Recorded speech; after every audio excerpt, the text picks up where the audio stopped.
Кутмандуу кеч, ардактуу көрөрман, кайрадан жакшы маанай калап, маданият шоу жаңылыктары акыркы апта ичинде сиз сүйгөн, сиз күткөн жылдыздардын жашоосунда кандай жаңылыктар болду экен? Андыктан бизден алыстабаңыздар. Алдыңкы мүнөттөрдө жакшы жаңылыктар менен бөлүшөбүз. Сиздер менен мен Сезим Илимбекова. Өзүмдү 49 жашка эмес, 18ге чыккандай эле сезип жатам деген куудул актриса Назира Жетигенова 24 апрелде 49 жашка толду. Актриса айым туулган күнүн кандай өткөрдү экен? Майрамдык маанай абдан жакшы. Өзүмдү 49 жашка эмес, 18ге чыккандай эле сезип жатам. Биринчилерден болуп түнкү саат 12де неберелерим, кыздарым жана күйөө балдарым куттуктап акчалай белек беришти. Буюрса туулган күнүмдү досторум менен өткөрөм. Болжол менен 30-35дей конок келет, дейт куудул Назира Жетигенова. Куудул айым Талаш шаарында төрөлгөн. Биринчи жолу чоң сахнага 2000-жылы спорт ордосунда өткөн концертте куудул Анвар Асанакунов менен чыккан. 22 апрелде Бишкектеги тойканалардын биринде актер жана сценарист Жанат Керимбаевдин үйлөнүү тою өттү. Актер жана сценарист Жанат Керимбаев үйлөндү. Жанат Керимбаев обончу жана ырчы Асанкалы Керимбаевдин уулу. Ал Кыргызстандын КВН командасында ойноп жүргөн кезинен эле элге таанылып, соңку жылдары Орусиянын бир катар сериал жана тасмаларынын сценарийин жазып, роль да жаратып келет. Ырчы Марат Ибраев Андрей Малаховдун «Песни от всей души» телеберүүсүнө катышып келди. Марат Ибраев Андрей Малаховдун телеберүүсүнө катышып келди. Берүүнүн бул чыгарылышы 1-май эмгекчилердин күнүнө арналган экен. Союз учурунда кандай белгиленген, кайсы ырлар ырдалганы тууралуу кеп болду. Мен 2 ыр ырдадым. Бирөөсүн жалгыз чыгып, ал эми экинчисин столдо отуруп жалпы ырдадык. Берүүгө Евгений Петросян, Анна Шатилова жана ар кайсы жерден келген ырчылар катышты.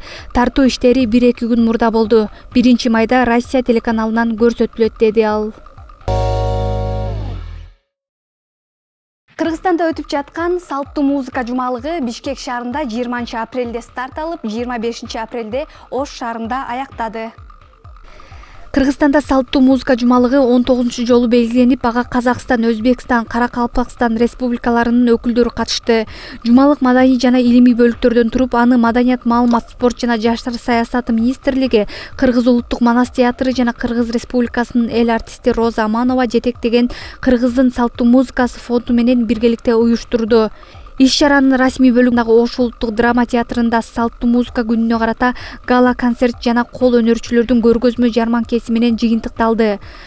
Гала концертте Кыргыз Республикасынын Маданият, маалымат, спорт жана жаштар саясаты министринин орун басары Кайрат Иманалиев, министрлер кабинетинин Ош облусундагы ыйгарым укуктуу өкүлү Элчибек Жантаев, Ош шаарынын вице-мэри Нурбек Кадыров катышып, куттуктоо сөздөрүн сүйлөп, салттуу музыка жумалыгынын уюштуруучуларына жана калыстар тобунун курамына ыраазычылык каттарды, ардак грамоталарды тапшырышты.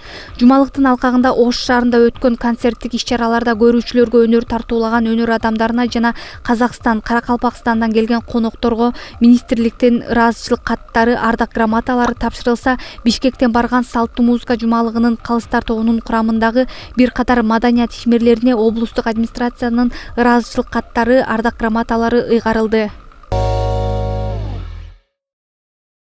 Улуттук тарых музейинде Кыргыз Республикасынын эл артисти Актаңдай төкмө акын, манасчы, обончу, дастанчы Элмирбек Иманалиевдин «Булбулум булбулмай» аттуу обондуу ырлар жыйнагынын бет ачары болуп өттү. Иш-чарага Элмирбек Иманалиевдин бир туугандары, достору, күйөрмандары катышышты. Кыргыз Республикасынын мамлекеттик катчысы Сүйүнбек Касманбетов Элмирбек Иманалиевдин талантын, кыргыз маданиятына кошкон салымын, анын адамдык бийиктигине токтолуп, Элмирбек Иманалиев 100 жылда бир жаралган улуу таланттын ээси болгон. Анын талантын баалаган инсандар бүгүн мына залга батпай чогулуп турушат. Элмирбектин элеси кыргыз элинин жүрөгүндө бек сакталат. Анын чыгармалары түбөлүктүү, деди. Ал эми Маданият министрлигинин биринчи орун басары Кайрат Иманалиев Элмирбек Иманалиевдин чыгармаларын жыйнак кылып чыгарып жаткан, анын үй бүлөсүнө, жакындарына жана шакирттерине ыраазычылыгын айтты. Элмирбек Иманалиевдин «Булбулум булбулмай» аттуу обондуу ырлар жыйнагы анын үй бүлөсүнүн демилгеси менен Кыргыз Республикасынын эл артисти Нурлан Нышанов түзүп, Кыргыз Республикасынын эл артисти Атайбек Бөдөшов нотага түшүргөн. Жыйнак Айтыш республикалык коомдук фонду тарабынан каржыланып чыгарылган.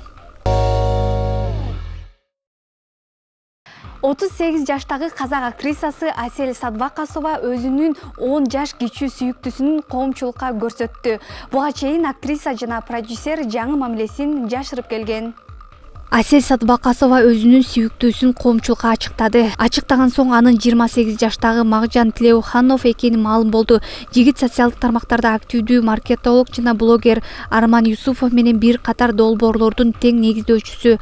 Садвакасова социалдык тармактагы баракчасына жигит экөөнүн ортосундагы жаш айырмачылык боюнча үн катты.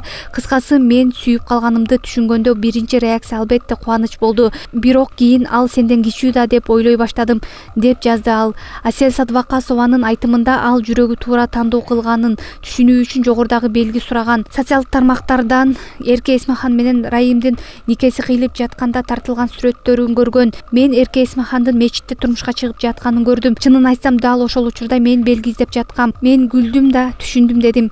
Анан Эрке, рахмат сага. Сен социалдык чектерден жана стереотиптерден жол ачтың, дедим, деп жазды ал. Түштүк Кореядагы белгилүү Blackpink тобу YouTube каналындагы көрүүчүлөрдүн саны боюнча дүйнөлүк рекорд жаратып, Гиннестин рекорддор китебине кирди. Blackpink тобу дүйнөлүк рекорд жаратты. Топтун расмий YouTube каналындагы көрүүчүлөрдүн саны 30 миллиардтан ашып, Расин Биберди басып өткөн. Аталган канал 2016-жылы июнь айында түзүлүп, учурда 87 миллионго жакын катталуучусу бар. Белгилей кетсек, Blackpink тобу 2016-жылы түзүлгөн. Топ Жису, Jennie, Lisa жана Рози аттуу 4 катышуучудан турат. Зита жана Гита тасмасын кимдер гана көрбөгөн. Эгиздердин ролу менен белгилүү болгон индиялык актриса Хема Малини тууралуу фактылар менен бөлүшөбүз. Хема Малини 1948-жылы 16 октябрда туулган. Балалыгы Тамилнад штатында өткөн, тектүү үй бүлөдө чоңойгон. Хеманын чыгармачылыгы 1965-жылы Панду покидает этот мир тасмасындагы Бичин ролу менен башталган. Өзү чырайлуу жана бийге шыгы бар болгондуктан кинолорго сунуш түшүп тартыла баштаган. Хеманын апасы кинорежиссер болгондуктан анын чыгармачылыгына жакшы түрткү. Зита менен Гита комедиясында Хема сырткы келбети окшош эгиз кыздардын ролун жалгыз өзү ойногон. Бул роль актрисанын талантын ачууга жардам берген. Хема коомчулукка мимикасы, кыймыл аракети жараштуу ролу менен элдин сүймөнчүлүгүнө айланып, бир эле Индияда эмес, дүйнө жүзүндө таанылган. Актрисалыкты гана эмес, режиссерлукту жана продюсерликти да өздөштүрүп келет. Драхмендра менен Хема келишим түзүп, 10дон ашык тасма тартышкан жана алардын тарткан тасмаларынын арасынан өзү катышкан Кыялдагы кыз тасмасы актрисага атактуулукту алып келген. Актрисанын жеке жашоосунда кызыктуу окуялардын бири бай жана тектүү үй бүлөдөн чыккан кызына ата-энеси өзүнө татыктуу жигитке турмушка чыгышы керек деп кастинг жарыялаган. Ал келген жигиттер менен таанышып, бирок бир дагы талапкер сулуунун жүрөгүн багындыра алган эмес. Азыркы учурда Хема Индиянын парламентинин мүчөсү болуп эмгектенет жана кошумча бийге кызыккан кыздарга бийден сабак берип келет. Жолдошу Драхмендра учурда Индияда парламенттин мүчөсү болуп иштейт. Атактуулардын жашоосундагы акыркы жаңылыктар ушулар болду. Сиздин пикир биз үчүн маанилүү, андыктан 7 каналдын YouTube, Instagram, Facebook баракчаларына катталып, комментарий калтырып кетиңиздер. Ал эми биз сиздер менен коштошпойбуз. Кийинки эфирден көрүшкөнчө аман болуңуздар.